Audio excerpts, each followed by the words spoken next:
Usually when I start some great new initiative, it takes off with a bang, only to die in the middle. Mark Whitmore, head coach, Lodestone True North, and that is the opening line of an essay I wrote about the struggles of getting through a project. Our projects often die in the middle. They go to the middle to die. And when I mean projects, what I mean by projects are things like creating budgets of some sort of health initiative, some sort of personal relationship initiative, some sort of business initiative, management, part of your team, part of your strategy, part of your process, building a new process, any kind of big project, could be, I struggle often. I do a lot of big projects on my house. Do a lot of hands-on work. And many times those projects die in the middle. I just can't seem to get through the middle section. And there's a reason. Now for me, it's partly how you're wired. It's partly what you're good at and not good at.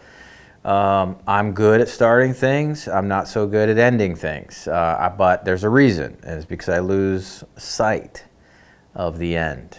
In the middle, the end is nowhere in sight and the beginning is nowhere in sight. Tomorrow and yesterday look the same. And that gets really discouraging. I want to talk a little bit about what to do about that and some hacks and tricks and tips, some ways that I've pushed through this and some ways I help my clients push through this. By the way, I'm drinking this great cup of coffee here. I have a nice little saying, there's not a lot that a good cup of coffee doesn't help.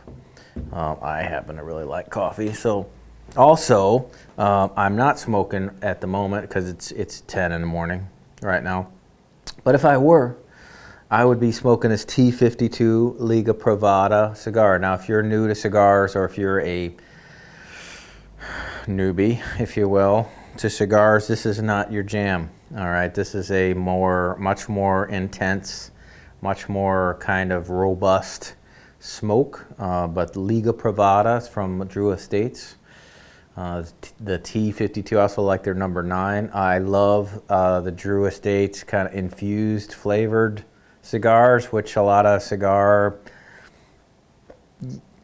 traditionalists thumb their nose at, but hey, whatever. So, but I'm not obviously smoking right now. So pushing through that middle section requires some hacks. If you're the kind of person that likes starting things, and we need people that start things, depending on how you're wired or how you're kind of tooled personally.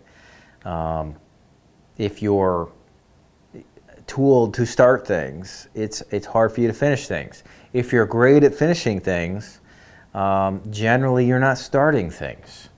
So we've got to figure out some ways to band those folks together. And if you don't have somebody to help you finish things, you're going to have to hack it. You're going to have to figure out how to push through that middle section.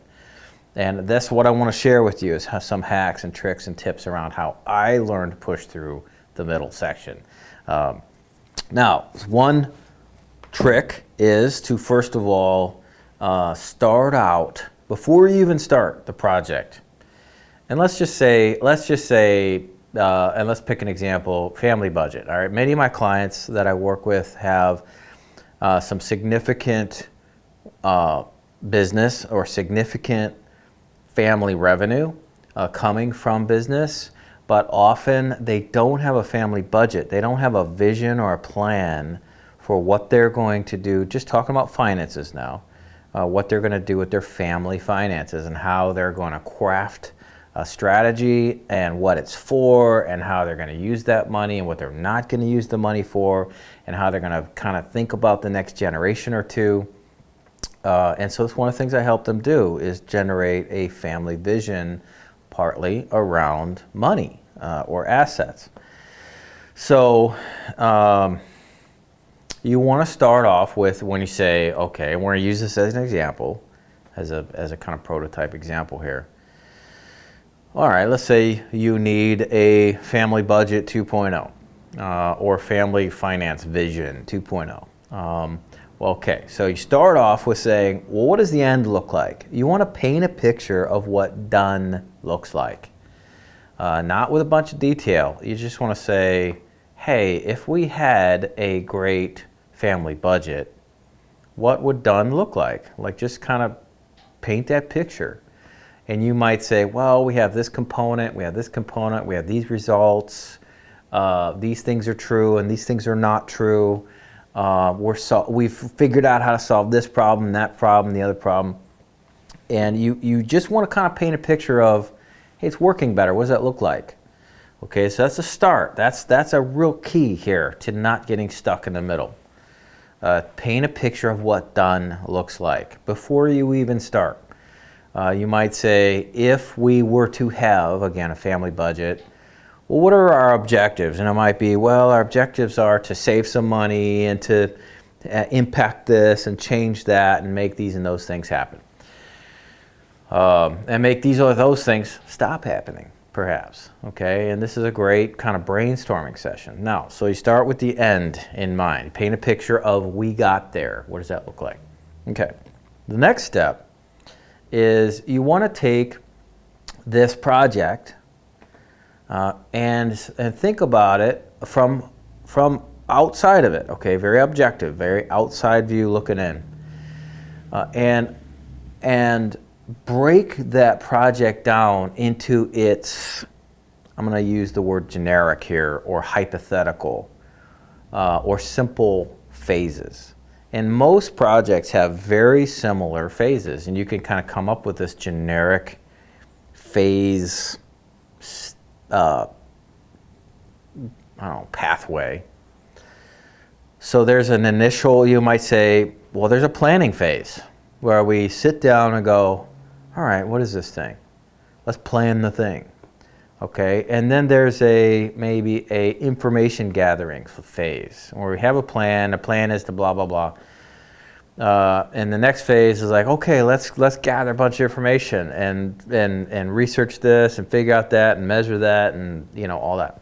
So it's kind of more of a setting the stage. And then the third phase might be prototype, or we're starting to hack together or lay the foundations, or sketch it out, or those are all very similar things.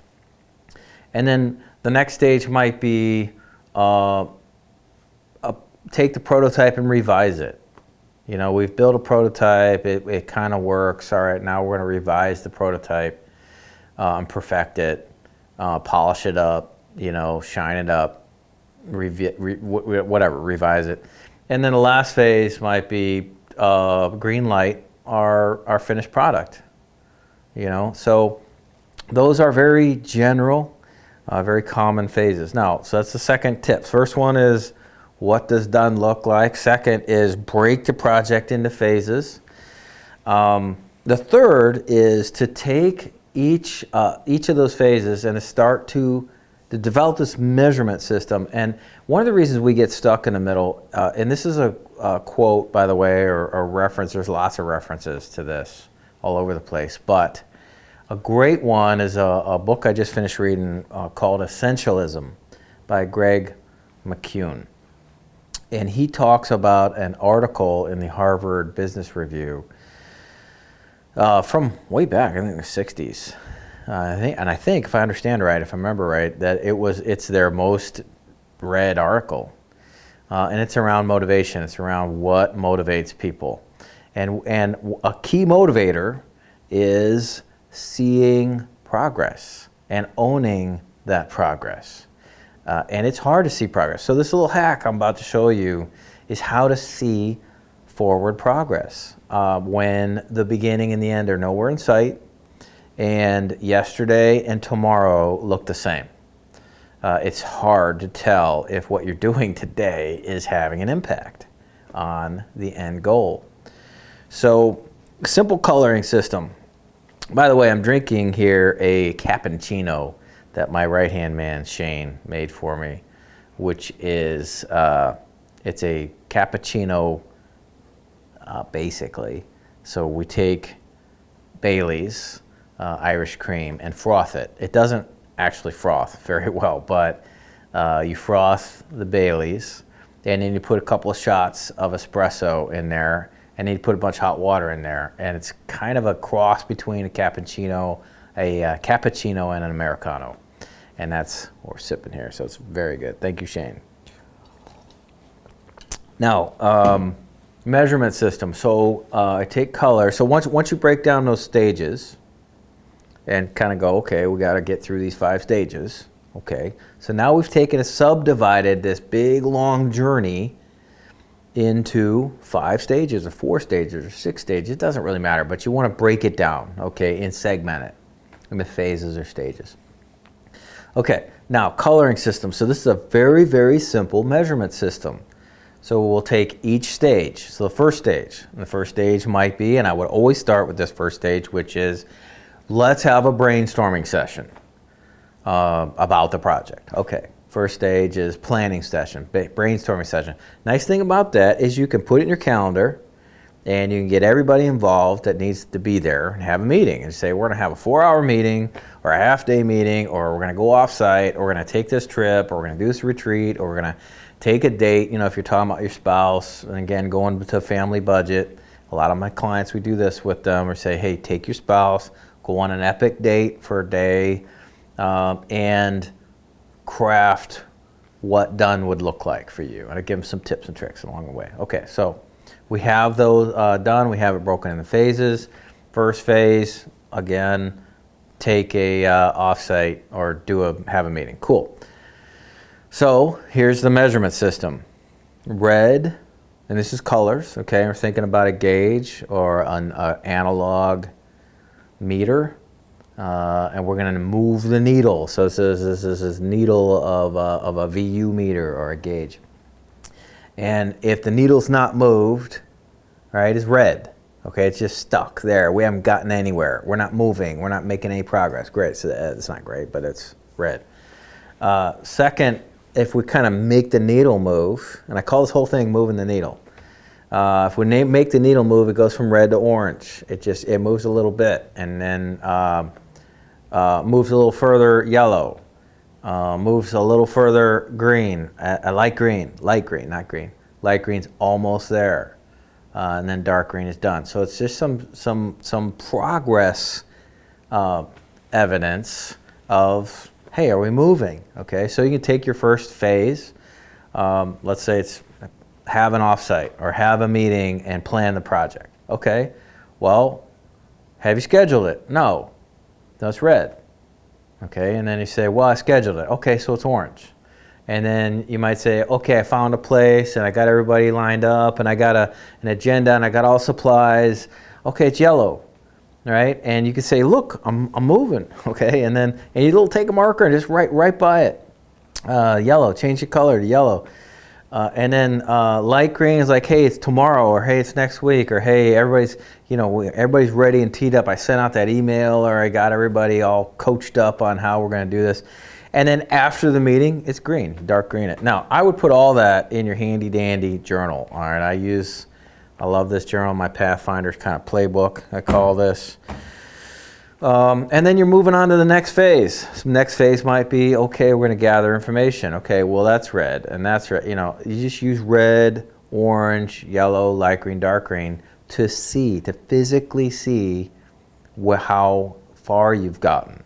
Now, when you're in the middle of the project, you can say, well, all I got to do is focus on phase 3. Forget about the end. Just focus on what's next. I've read over the years many memoirs of high-performing special operations type soldiers. And one of the keys I've read many times from folks that are Navy SEALs that go through the Navy SEAL training, BUDS is their kind of initial training, and then there's this particular week where they spend 5 or 6 days. They hardly sleep. It's all day, 24/7. It's super hard, super difficult. They call it Hell Week. It's right in the middle of their training. And many of them in their memoirs have said the way they get through that is they focus on the next meal. They are not thinking about becoming a SEAL. They're just thinking about getting to lunch and then getting to dinner and then getting to breakfast, and then getting to lunch.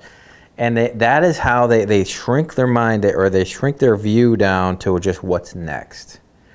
And then focus, and they put their head down and they focus on just that next stop. Forget about the rest of it, just get to the next stop. Often in the middle of these projects, the bigness of the project becomes overwhelming, and it just becomes far too heavy of a burden to bear, and you've got to kind of focus on just that next step.